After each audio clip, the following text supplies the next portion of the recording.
Siya sa'yo'y naghihintay.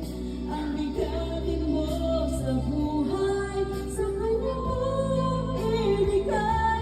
Manalig ka sa kanya, ang buhay mo ay ialay.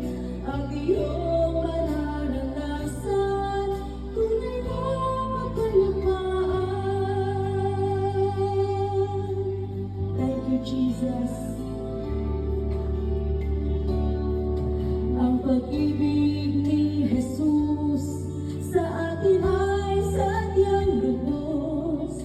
Kahit tayo'y makasalanan, buhay niya'y inilaan. Sino mang mananawagan sa banal niyang pangalan, makakamit ang kaligtasan, buhay na walang hanggan. Tumawag ka kay Jesus at manalig ng lubos, at iyong makakamtan kapayapaan ay nasa siya ang iyong kailangan. Isang tapat na kaibigan, di kanya pababayaan. Pag-ibig niya'y walang hanggan.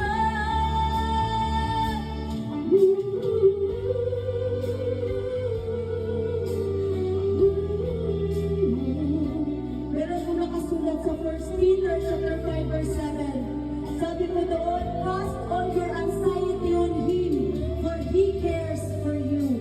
Alam niyo po, kung meron ang totoong nagmamahal at nagmamalasakit sa atin, yun po ay walang iba kundi ang Diyos. Kaya lumapit tayo sa Panginoon. Amen?